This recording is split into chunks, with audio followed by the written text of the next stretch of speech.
mandó a Abraham que se alejara con Agar de Sara y se fueron para un valle.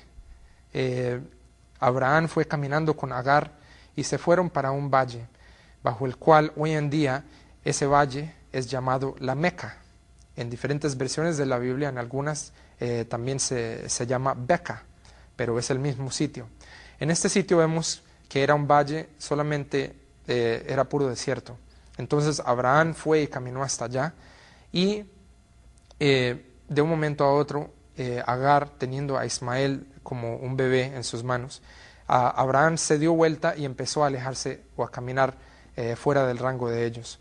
Entonces Agar le dijo: Abraham, ¿nos vas a dejar aquí en este desierto? Y Abraham solamente paró y no contestó.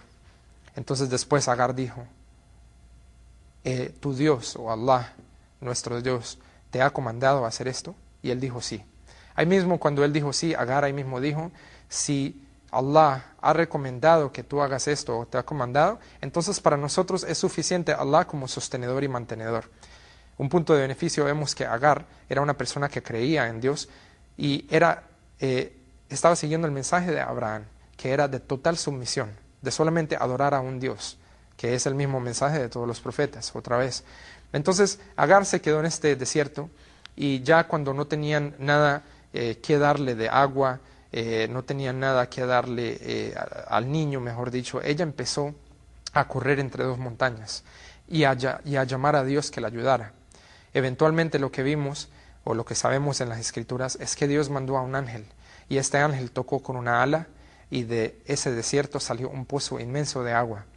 Con esto, Agar hizo un hueco para poder mantener esta agua, y de ahí pudo tomar con Ismael, y eventualmente en la venida de los días y los años, más y más personas que estaban viajando por medio del desierto, veían unos pájaros que se reunían solamente en las áreas donde había agua, y por eso ellos empezaron a llegar a ese pozo y pudieron tomar y pudieron cultivar una nueva ciudad o pueblo en ese sitio, y en ese pueblo, en ese sitio, siguió saliendo esta agua, que hasta hoy en día, milagrosamente, todavía sigue fluyendo. Esta área se llama la Meca. Después de crecer Ismael, cuando Ismael estaba ya de una edad mayor, llegó Abraham y volvió a donde ellos. Entonces Abraham le dijo a Ismael que Dios, Allah, el más grandioso, le había comandado a Ismael y a él, Abraham, que hicieran una casa de adoración para donde todos los seres humanos pudieran ir a adorar a Allah únicamente. Entonces Ismael y Abraham establecieron el primer sitio en la tierra que era solamente dedicado como un santuario, como un sitio donde adorar a Allah. Entonces este sitio, cuando fue establecido por sus propias manos, toda la gente peregrinaba a ese sitio, y en la peregrinación cada persona que venía con la intención de solamente ir a adorar a un Dios. Ese sitio, muy interesante verlo, que es el único sitio en la tierra, desde hace miles de años cuando existía Abraham, donde hoy todavía los seres humanos van a adorar a Allah en este sitio. Todavía existe aquí, el pozo todavía existe, y es llamado la Meca. Pero cuando observamos de este sitio y de lo interesante y lo histórico, vemos que los únicos que emigran a este sitio son los musulmanes. Los cristianos, los judíos, no van a este sitio. Entonces, ¿qué pasó? ¿Por qué la gente en general no sabe de este sitio muy bien? No saben que fue creado por Abraham, e inclusive cuando escuchan de Mohammed, la paz sea con él, piensan que es una persona totalmente diferente a cualquier de este tipo de historias. Entonces, para seguir, vemos que Ismael, cuando ha crecido, por medio del linaje de Ismael, vino Mohammed unos años después o generaciones después. Entonces, por medio del linaje de Isaac, vinieron todos los otros profetas, incluyendo a Moisés, incluyendo a Jesús. Entonces, por medio de Abraham, por medio de los dos hijos, vienen todos los profetas por el linaje de Isaac, y por el linaje de Ismael solamente viene un profeta, que es el profeta Muhammad, la paz sea con él. Eventualmente, aunque Sara estaba de una edad mayor, Allah le dio la capacidad de poder tener hijos, y por medio de ese linaje vienen todos los demás profetas. Pero el único profeta que viene por medio de Ismael es el profeta Muhammad, la paz sea con él. Entonces, con eso establecemos que hay una prueba histórica y biológica de que el profeta Muhammad, la paz sea con él, es un mensajero de Dios o una persona muy importante mandada por Allah en la historia. Esto también se encuentra en las previas escrituras, no es solamente algo que Allah hizo en una manera histórica o biológica, sino que también se lo reveló en el Viejo Testamento y en la Biblia también.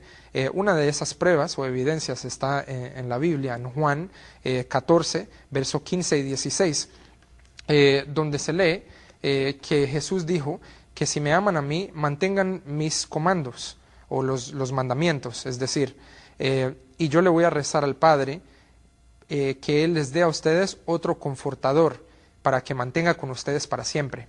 Los teólogos musulmanes entienden, basado en las escrituras previas, no necesariamente en español o en inglés, porque la Biblia o el lenguaje que hablaba Jesús era arameo, no son las diferentes traducciones que hay hoy en día en los diferentes lenguajes.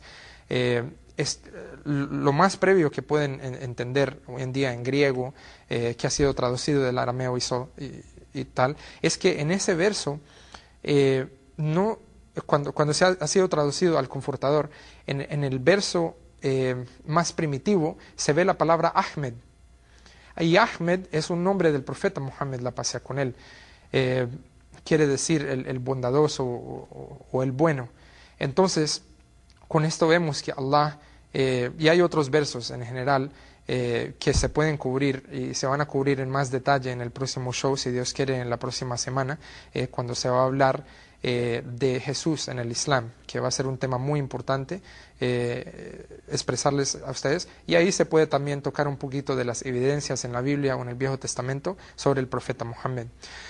Con esto seguimos. El profeta Muhammad, la paz sea con él, fue nacido en el año 570 después de la muerte de Jesús.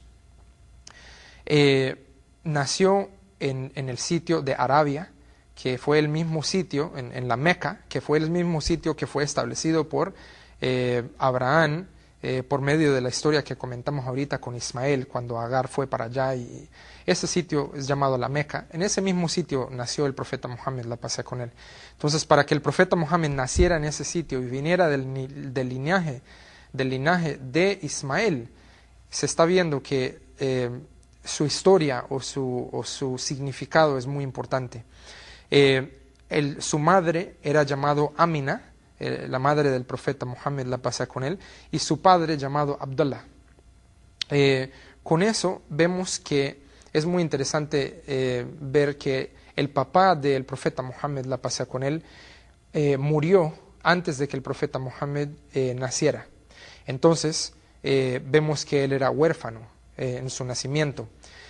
A la edad de 6 años, cuando el profeta Muhammad tenía 6 años, la paz sea con él, murió su madre, Amina. Entonces, un niño a la edad de 6 años, sin padre y sin madre, fue hecho de cargo por su abuelo, llamado a Abdul Muttalib, que fue el que se encargó de él a la edad de 6 años, pero él también falleció 2 años después, cuando él tenía cerca de 8 años. Con esto tenemos que entender algo muy importante. Allah mandó al profeta Muhammad de una manera muy particular. Todos estos incidentes de las muertes de su papá antes de su nacimiento, su mamá a los 6 años y su abuelo a la edad de 8 años, le da a entender a cualquier ser humano de que no tuvo una formación basado en que el papá y la mamá le hayan inculcado cierta ideología o le hayan enseñado cierta manera de vida. Inclusive, en la península de Arabia Saudita en ese tiempo, no había ninguna de las religiones que estamos viendo, de cristianismo, judaísmo. Los árabes no aceptaban este tipo de ideología o de religión. Lo que había en esa época era literalmente el paganismo. La gente en la península de Arabia estaban solamente rezándole a diferentes ídolos, al número de 360 diferentes ídolos. Y este sitio, la Meca, que había sido purificado o hecho el sitio de adoración por Abraham y Ismael,